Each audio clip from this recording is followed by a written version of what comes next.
Hello, thank you for choosing to listen to It's Raining Men. I'm Daniel Rosney, doing a weekly deep dive into the monarchs of the world that reign over more than 40 countries.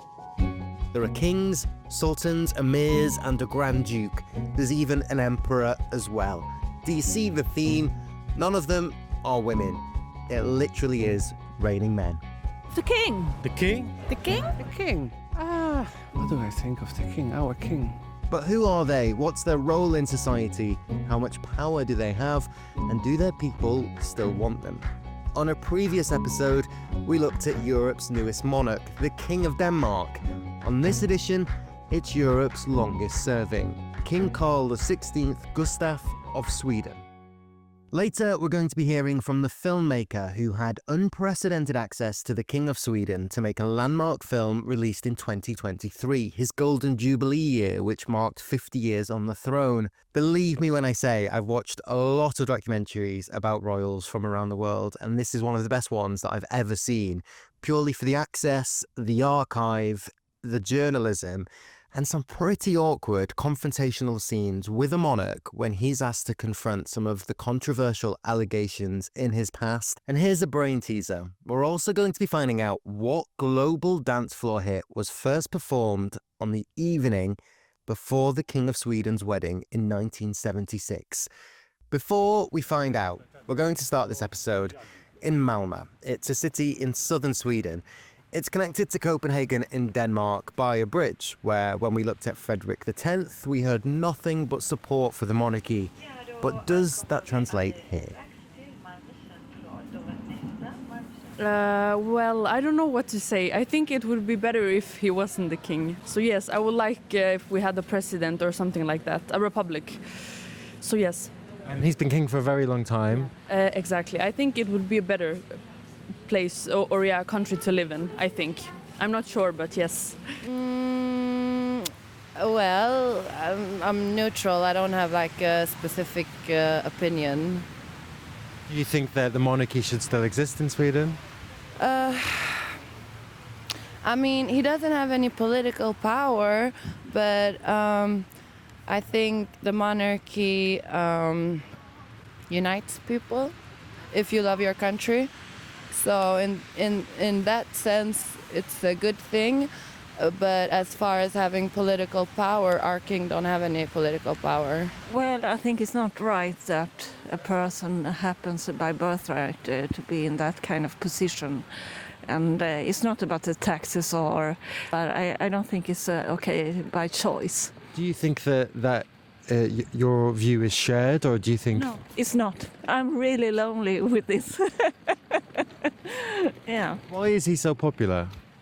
I wouldn't say that he is popular, but I think he sells a lot of magazines and he's flashy with the nice dresses but I can't really say... I can't say something that he has done that is really good for the mankind. Again, it doesn't really tell us anything concrete or scientific. It does, though, give us a flavour of public perception when you ask random people in the street. Polling shows support for the monarchy is strong in Sweden, and there's an annual survey done by the SOM Institute, Society Opinion Media. It's a research organisation based at the University of Gothenburg. And each year, since 1986, it does something much more scientific than I did on the streets of Malmö. It looks at the habits and the views of the Swedish population. And if one Daniel wasn't enough for you, there's another one here now. Daniel Jansson is part of the SOM Institute. Daniel, I'm always fascinated by these surveys because we have them in the UK, and I'm sure that they exist in other countries as well. But I've never been asked to fill out a survey, so how is the random population chosen? Well, in Sweden, we have a very good register from the tax agency that contains the addresses of all people registered as living in Sweden. So we have access, because we are part of the Swedish authorities, being a university, we have access to this register, and we randomly choose a number of people. For example, this last year was 26,250 people, And the surveys, they contain a lot of different questions about policy making in Sweden, party preferences, and also habits of the individual, specific questions that are perhaps popular in the Swedish public debate at the moment. And we can assess, to what degree people think in different ways. And then we can communicate this to policymakers in Sweden so that our authorities make the best decisions for as many people as possible. One of the questions you ask is about confidence in institutions, including the royal family. And am I right in saying that over the past 10 years, the trust has been increasing? Yep, that's a good way of putting it simply. But it's not a huge change. If you look at this in the longer perspective, this question about confidence in institutions we've had since the early 90s. Since 1994, we've asked about the levels of trust people put in the Swedish royal court, as I think is the official English translation of it.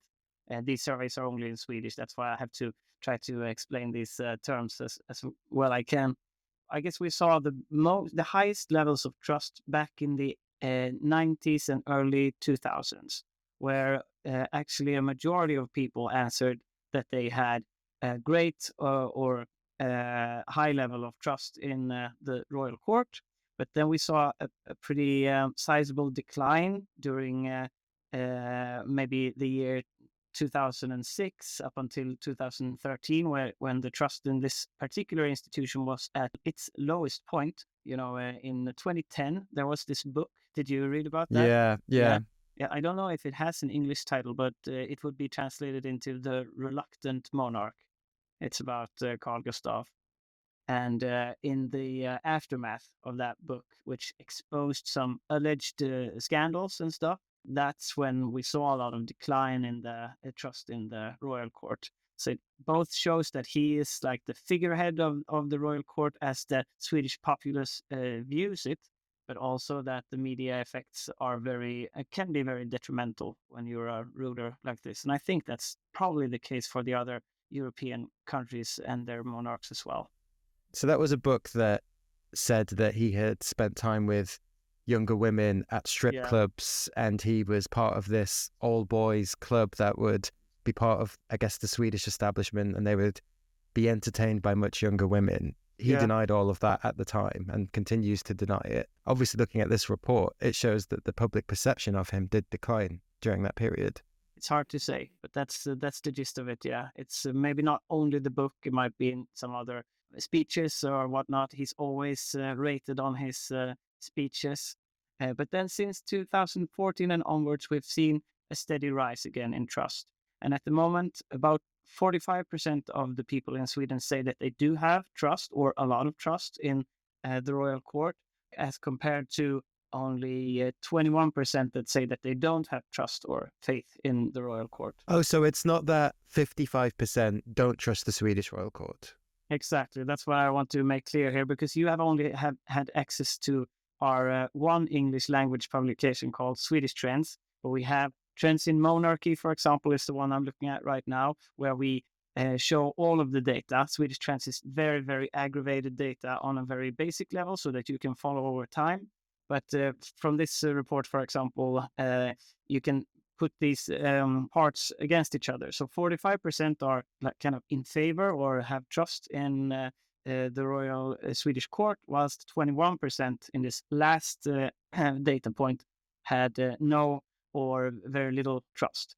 So in between, there's 34% that don't really take a stance in this question. A lot of people in Sweden, I would say, don't really care too much about the royal court, actually. And we're looking at the king, who is Sweden's longest reigning monarch. Yeah. In 2023, he marked his golden jubilee, 50 years on the throne. Yeah. Did the 2023 celebrations have any impact in support for him, or does it show us anything in the data, or is it too early to say that now? No, I believe it had some positive effects on the general trust in the royal court, as well as the popularity of the king himself. We've found throughout history that media attention towards specific members of the family or the court itself, it helps people find trust in the court as an institution. So it varies a lot with how much exposure and in media and whether or not it's positive or negative. So I do believe that these kind of record numbers that we saw in the late part of 2023, that's the highest amount of trust we've seen since once again, the late 90s, early 2000s. And is that support across the board, or is it more in older parts of the population? Well, that's a very good question, because of course that's also something that we study. We look at the people who have trust and the people who don't, and we see what parts of what demographics they belong to.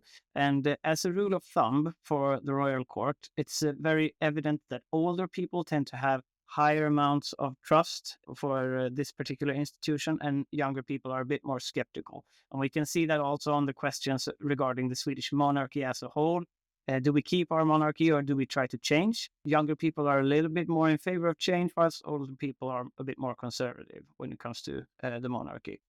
But interestingly enough, since we measure like 20 different institutions in Sweden, we generally find that people leaning towards the left in politics tend to have a higher amount of trust and confidence in our local institutions in Sweden. That's just the way the rhetorics are shaped in Sweden. People left-leaning are a bit more positive, a bit more open, a bit less critical. But the royal court is an exception to this, and that's quite interesting, as people leaning towards the right in politics instead is the group that has the most trust. So it's flipped in that regard, and that's something that we find quite fascinating. When people say that, younger people can be more left-leaning, or in this scenario, younger people have less trust in the monarchy, as they get older, do they then start to have more trust in them, or does their opinion change? Yeah, that's a very good question. Whether or not it's a life cycle effect, or if it's something that stands out for your particular generation, for example. I don't have a good answer to that, because I think it varies from time to time and across different groups. But in general, I would say there are definitely some life cycle effects here. And this series is called It's Raining Men. It's profiling the men who rule over more than 40 countries in the world. Wow. But in Sweden, the next two people in line to the throne are women.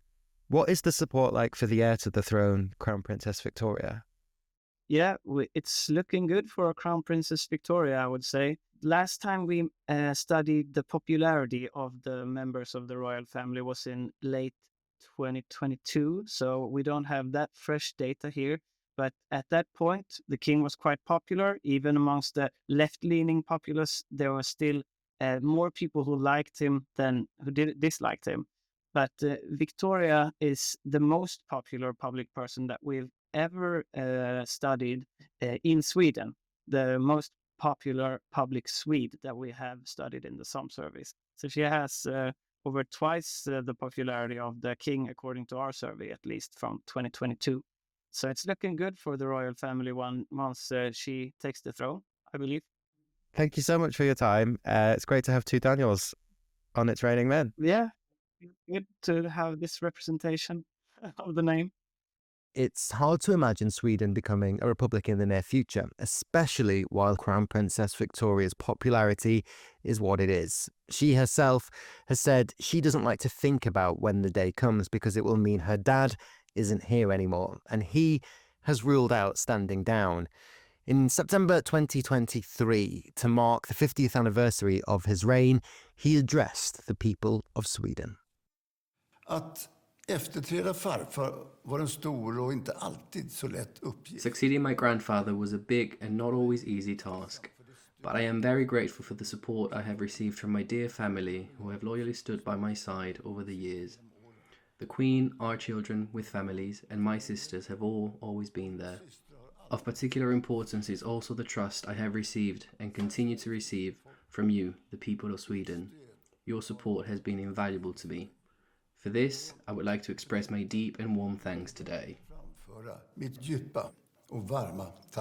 Internationally, King Carl XVI Gustaf is probably best known as the person who hands out the Nobel Prize each year for physics, chemistry, physiology or medicine and literature.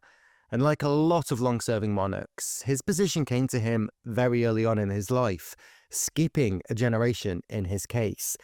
Because when Prince Carl Gustaf, as he was known then, was born, his great-grandfather was king. The succession seemed way off, and he was also the 5th child born to his parents, but his older siblings were girls.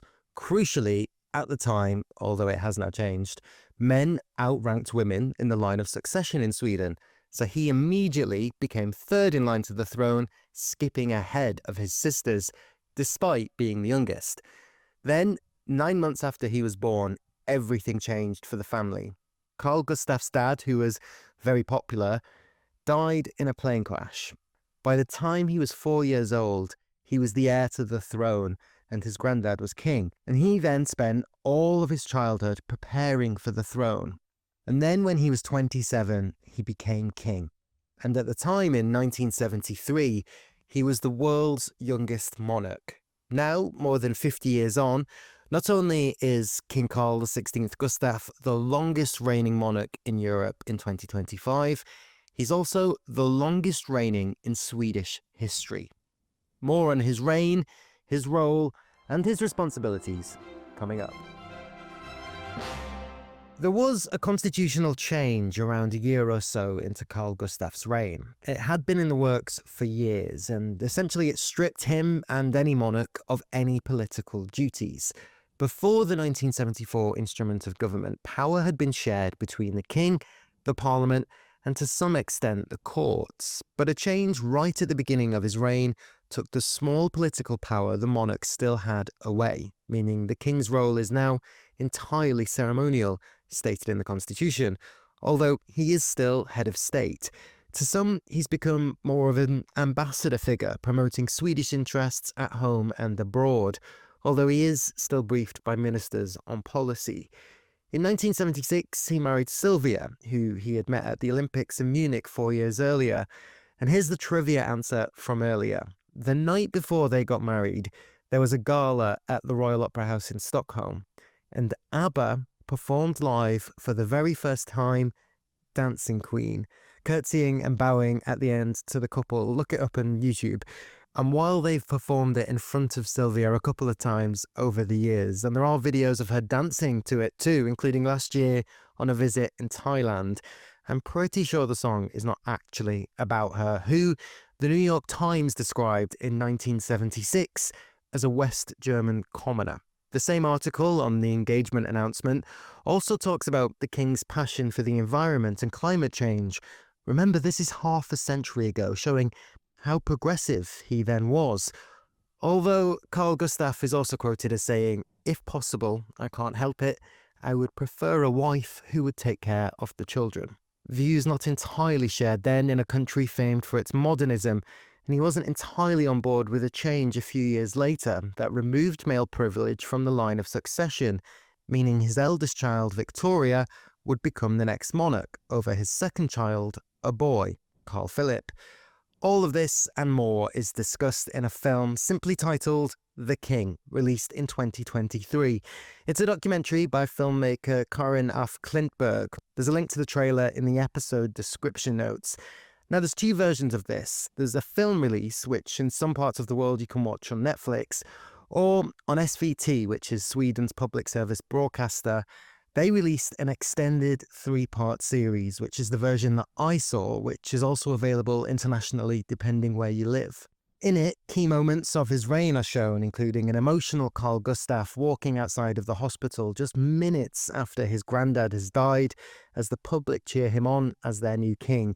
And he's got tears in his eyes. He talks about the 2010 book scandal that we heard about before, where he was accused of visiting strip clubs, which he denies. At times it is a challenging watch, a man born into privilege and a palace talking about loneliness. But it really is a royal documentary like no other that I've seen, and it paints a picture of a somewhat awkward man who clearly would rather not be in the spotlight, but because of the family he's been born into, he's had to adapt to a role and has done his best at it. I'm really pleased that Karin, who directed and interviewed the king, can tell us more about the project.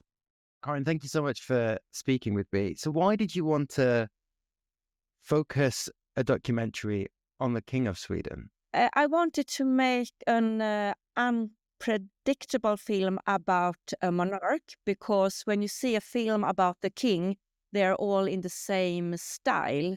So I wanted to make a modern and maybe a bit humorous and artistic and also true film about the Swedish king.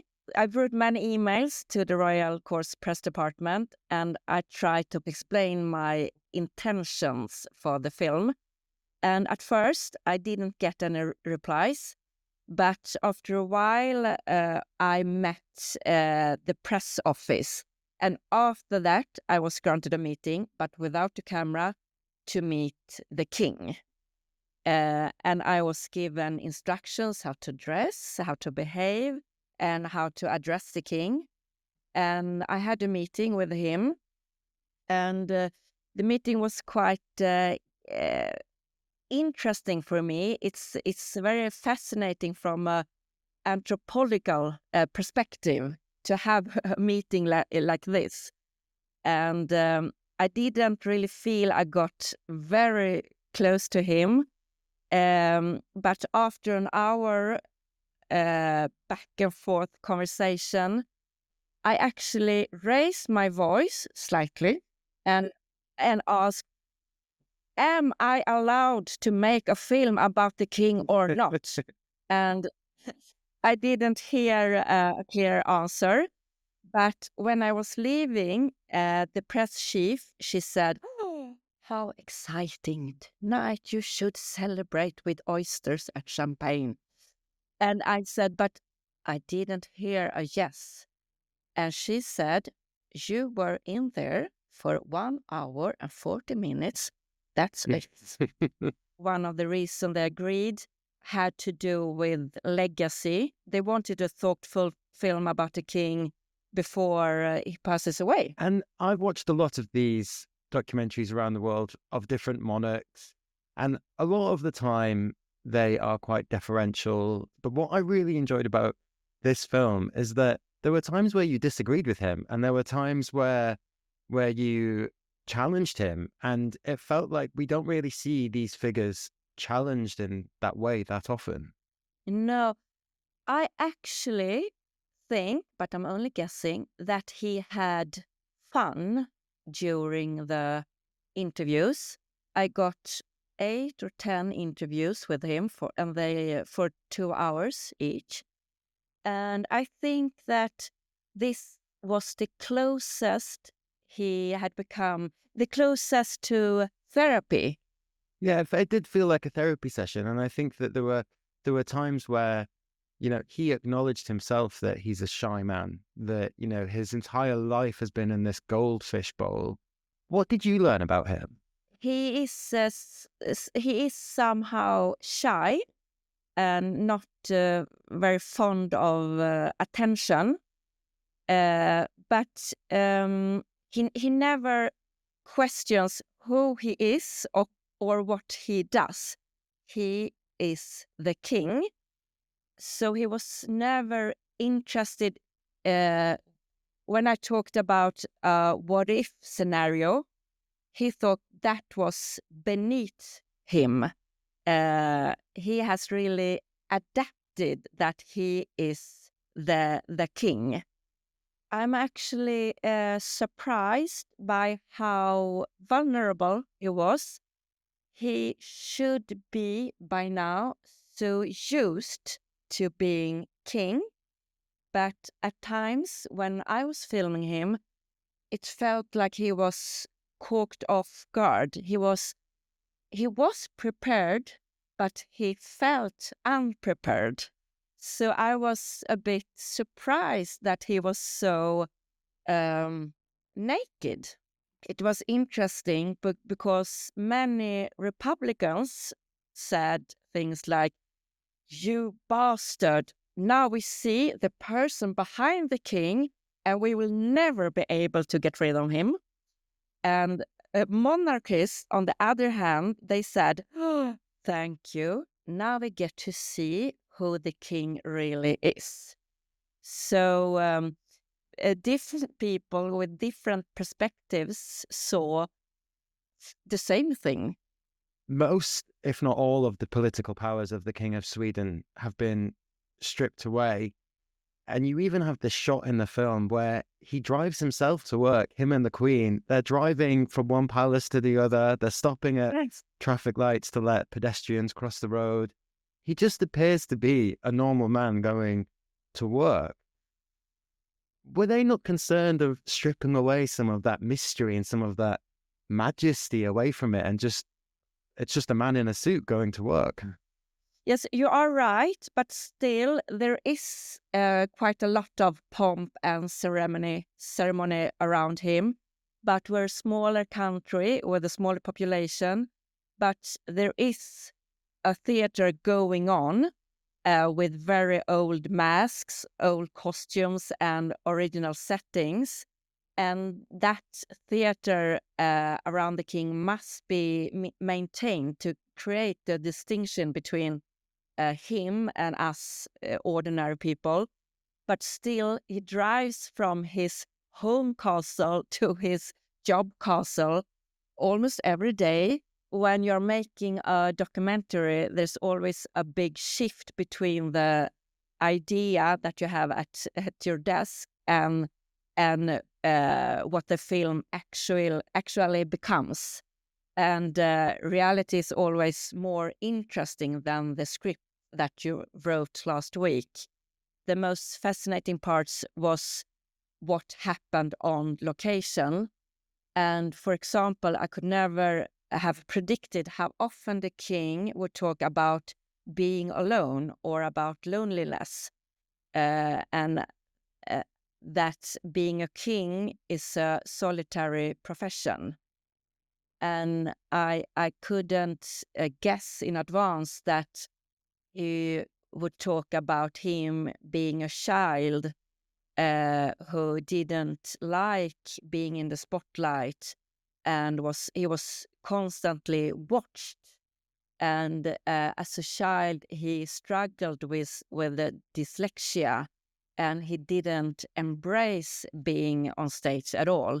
Where he said that when he was a child, he just wanted to be a train driver. Yeah. When you asked him towards the end of the film, and again, I'm relying on the translation of English subtitles, so it might not have been accurate, but the version I saw, you ask him, has being king been like a prison? And he's really reluctant to answer that. I'm often thinking in, in what if scenarios. So if I was not born in Sweden, what would I do? And if I'm not a filmmaker, what would I do? So I asked him, if you weren't the king, what would you like to do? And he was not angry, but he said, that's beneath me. I will not answer that. That's a non-question, a non-issue, because I am the king. There were two things in the film that really made people upset, and people thought I was rude and disrespectful when I asked if I could invite the king to dinner. And I also asked if I could get a hug when we said goodbye. And for me, those two scenes are two of the most important scenes in the film, because they illustrate the relationship between a monarch and, well, let's say an ordinary person.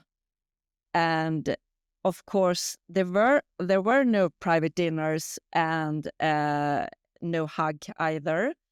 And I think the king was absolutely right to politely decline, because he can't become too ordinary.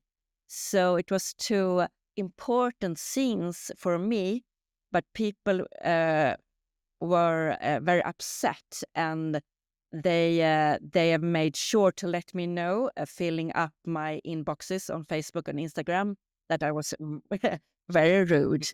But they were important scenes for me. I saw the 3-episode version, and the different titles at the beginning of each of those, where you see him with different world leaders, and you see Sweden change over the course of 5 decades. Yes, Sweden has changed and the world has changed, but the king has been there, the constant in Sweden. And there have been a change of prime ministers, but he has been there. So he has seen a lot. And that's also why I'm so interested that he is still so naked and interesting for me to film, because still he could have a stronger mask, but he is actually still vulnerable. Well, thank you very much for your time. Thank you. Let us know what you think of the film and about Sweden's king. Our email is itsrainingmenpod@gmail.com.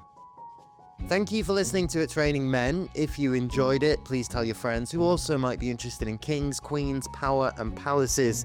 And it would be great if you could subscribe so more episodes appear in your feed as soon as they're ready. And if you want to suggest a topic to be explored or have any questions about monarchies or specific members of royal families, you can find us on social media. Just search It's Raining Men. There's also a weekly newsletter on Substack too. Speak soon.